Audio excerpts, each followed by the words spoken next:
अगर तुम्हें जीवन भर प्रसन्न रहना है तो अपने माँ बाप को प्रसन्न रखने का प्रयास कीजिए। आजकल के बच्चों के पास सब कुछ है पर माँ बाप के लिए टाइम नहीं है। मुझे लगता है संसार में, इस समय समाज में अगर सबसे ज्यादा अपनापन है तो सिर्फ मोबाइल में है। ईमानदारी से सोचिएगा, कभी अकेले में इस मोबाइल ने हमें हमारे परिवार से अलग किया है कि परिवार से जोड़ दिया है। तो चलते हुए बेटे ने कहा कि माँ बड़े दिनों बाद इस बार दीपावली पे मेरे पास है, मेरे साथ है, कि मेरी माँ को क्या आवश्यकता है तो वो भी ले आएंगे। बोले तुम जानो तुम्हारी माँ जाने, मैं तो चली, मैं गाड़ी में बैठी हूँ, पूछ के आ जाओ अपनी माँ से, अपनी माँ का सामान खुद ही खरीद लाओ। पत्र पढ़कर वो बेटा रोने लगा। पढ़ते पढ़ते वो बहू रोने लगी। आंखों में आंसू देकर जीवन भर कभी भी सुखी नहीं रह सकते।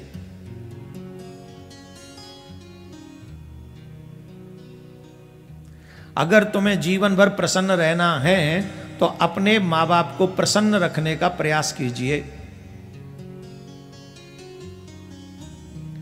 आपके माँ बाप के आशीर्वाद के कारण आप कुछ भी प्राप्त कर सकते हैं। आजकल के बच्चों के पास सब कुछ है पर माँ बाप के लिए टाइम नहीं है। मैं सही कह रहा हूं कि गलत कह रहा हूं? जोर से बोलिए। आइए एक बहुत अच्छी कहानी सुनाता हूं।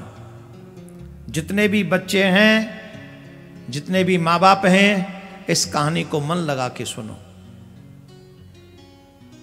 आज हमारे समाज में से अपनापन समाप्त होता जा रहा है।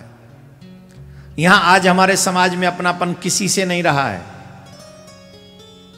मुझे लगता है संसार में, इस समय समाज में अगर सबसे ज्यादा अपनापन है तो सिर्फ मोबाइल में है। सब छूट जाए कोई प्रॉब्लम नहीं, मोबाइल नहीं छूटना चाहिए। बैकअप बैटरी साथ में रखते हैं आजकल, बैकअप बैटरी। गाड़ी में भी चार्जर चाहिए।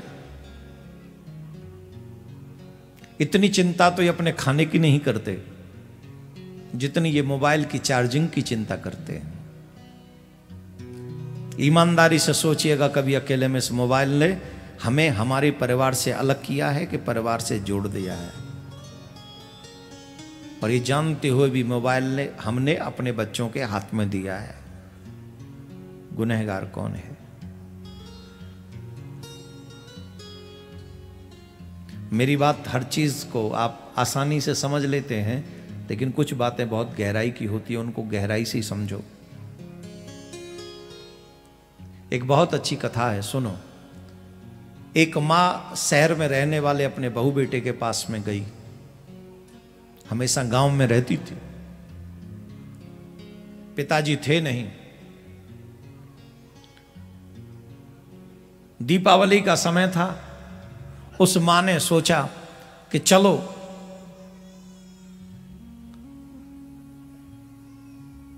मैं अपने बहू बेटे के पास चल के रहती हूं। एक बहू बेटा गांव में भी रहते थे, ऑलमोस्ट वो वहीं रहती थी उनके पास। दीपावली का समय था तो बहू तो मतलब ठीक ही है, पर बेटा बड़ा खुश था कि मेरे पास माँ आई है, बड़ा आनंद में था। तो एक दिन बहू ने कहा दीपावली का त्योहार पास में आ गया है, चलो कुछ बाजार से सामान ले आए, नौकरी से तुम्हें छुट्टी नहीं मिलती, चलो जल्दी चलते हैं। तो चलते हुए बेटे ने कहा कि माँ बड़े दिनों बाद इस बार दीपावली पे मेरे पास है, मेरे साथ है। मैं माँ से भी पूछाओ जरा तुम कि मेरी माँ को क्या आवश्यकता है तो वो भी ले आएंगे।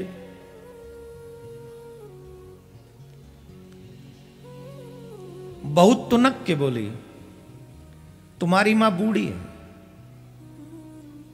इस उम्र में माँ को क्या चाहिएगा? 2 रोटी और 2 कपड़े, इससे ज्यादा क्या? उन्हें रोटी टाइम पे मिल जाए, उन्हें 2 वस्त्र मिल जाए, यही उनकी दीपावली। क्या माँ करते रहते हो? अरे ऐसा नहीं, मेरी माँ है, कोई आवश्यकता हो सकती है उनको भी, तो जाके पूछ लो। बोले तुम जानो तुम्हारी माँ जाने, मैं तो चली, मैं गाड़ी में बैठी हूं, पूछ के आ जाओ अपनी माँ से, तुम्हारी माँ को क्या चाहिए पूछाओ। बहू जाके गाड़ी में बैठ गई। बेटा अपनी माँ के पास में गया और बेटे ने मां से पूछा, मां हम बाजार जा रहे हैं दीपावली की शॉपिंग करने, अगर आपको भी कोई सामान चाहिए तो आप मुझे बता दो, हम आपके लिए वो सामान ले आएंगे। मां ने कहा, नहीं मुझे कुछ नहीं चाहिए, मुझे क्या चाहिए, तुमको देख लिया तुम्हारे साथ हूं, यही मेरे लिए दीपावली का गिफ्ट। बोले नहीं मां, कुछ भी आपको चाहिए तो आप बताओ ना। तो मां ने कहा, रुक जरा, तू इतनी जिद कर रहा है तो मैं कुछ लिख देती हूं, हो सकता है तू भूल जाए, मैं लिख देती हूं। लिख दिया। बोले ये पत्र ले जा, इसमें जो लिखा है वो ले आइयो। जेब में रख लिया, रास्ते में पढ़ लेंगे, देर हो रही है, गाड़ी में बैठी। तुनक के फिर बहू ने पूछा, क्या कहा तुम्हारी मां ने, क्या चाहिए तुम्हारी मां को? उन्होंने पता नहीं इस पत्र में कुछ उन्होंने लिखा है, तुम मना कर रही थी उन्हें नहीं चाहिए, तो लगता है उनको कुछ चाहिए होगा, तो इसमें है, पढ़ के सुना दो। तुम्हारा पत्र, तुम्हारी मां का पत्र तुम ही पढ़ो, इस बुढ़ापे में भी इतनी बड़ी लिस्ट, पता नहीं क्या क्या लिखा। कहीं ऐसा तो नहीं गांव के तुम्हारे भैया भाभी के लिए कुछ लिख दिया हो तुम्हारी मां ने? जो भी हो ले आना। बहू गई, शॉपिंग की, सामान लेके आई अपने अपने बच्चों का। वो पति थोड़ा काम करके आ गया इतनी देर में, मेरी मां का सामान भी ले आओ, मैं थक गई हूं शॉपिंग कर करके, पैदल चल चल के थक गई हूं, अब तुम खुद ही जाओ, अपनी मां का सामान खुद ही खरीद लाओ। ठीक, पत्र तो पढ़ के सुनाओ। पहले पत्र बेटे ने निकाला, क्या लिस्ट है, पत्र पढ़ा। पत्र पढ़कर वो बेटा रोने लगा। पत्नी डर गई, ऐसा क्या है मंगा लिया इसकी मां ने, ये रो रहा है। छीन लिया पत्र, क्या है इसमें?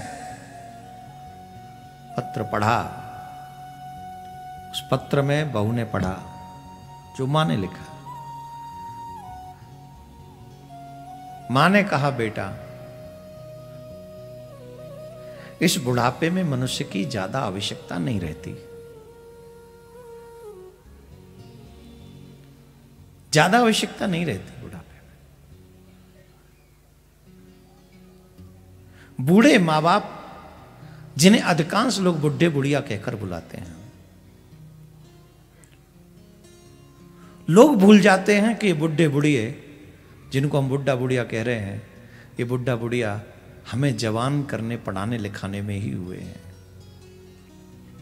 तुम मुझे दीपावली का गिफ्ट देना चाहते हो, मुझे किसी सामान की आवश्यकता नहीं, किसी वस्तु की आवश्यकता नहीं, मैं बूढ़ी हूं,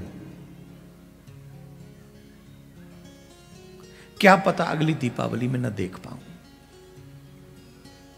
अगर मुझे कोई गिफ्ट देना चाहते हो तो जितना भी तुम्हारे पास समय हो मेरे साथ बैठ जाया करो। तुम्हारे साथ अगर मैं बैठ जाऊंगी तो मेरे लिए यही सबसे बड़ा गिफ्ट होगा।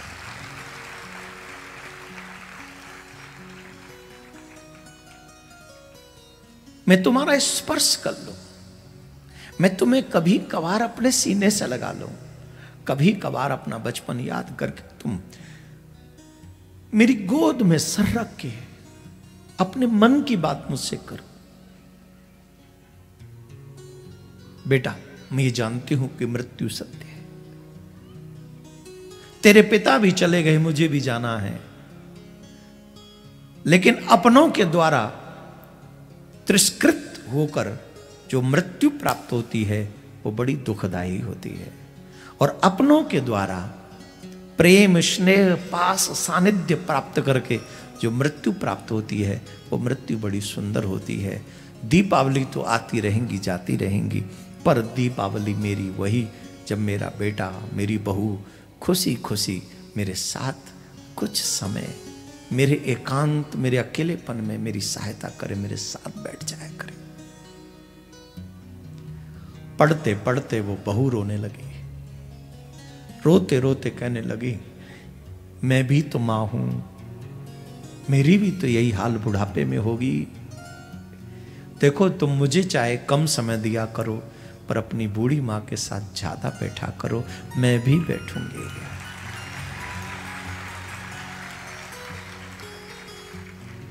अपने माँ बाप को अपमानित करने वाले लोग, अपने माँ बाप को बुढ़ा बुढ़िया कहने वाले लोग कभी ये न भूलें कि एक दिन हम भी बूढ़े होंगे और हमारे भी बच्चे हमारा ऐसा ही तिरस्कार करेंगे। अगर आप अपने पैरों पे खड़े हो तो माँ बाप की मेहनत के कारण खड़े हो। माँ बाप ने स्कूल की फीस, खुद की रोटी, खुद के शौक खत्म कर करके तुम्हारे स्कूल की फीस भरी है। उनका एहसान, उनका कर्ज कैसे उतार पाओगे, किस जन्म में उतार पाओगे, कल्पना नहीं कर सकते, तुम नहीं भर पाओगे। आज तुम जो भी हो ना, जो भी हो वो उन्हीं की कृपा से हो, उन्हीं की मेहनत से हो। इसलिए मैं आप सबसे आग्रह यही करूंगा, अपने माँ बाप का आदर कीजिए, उनको समय दीजिए, उनको बुढ़ा बुढ़िया कहकर उनका अपमान मत कीजिए। जितना ज़्यादा समय हो सके मोबाइल पे टाइम खराब करने के, मोबाइल पे लगे रहने के, उससे लाख गुना अच्छा है अपने माता पिता के साथ बैठकर उनके जीवन का कुछ अनुभव अर्जित कीजिए। बोलो राधे राधे।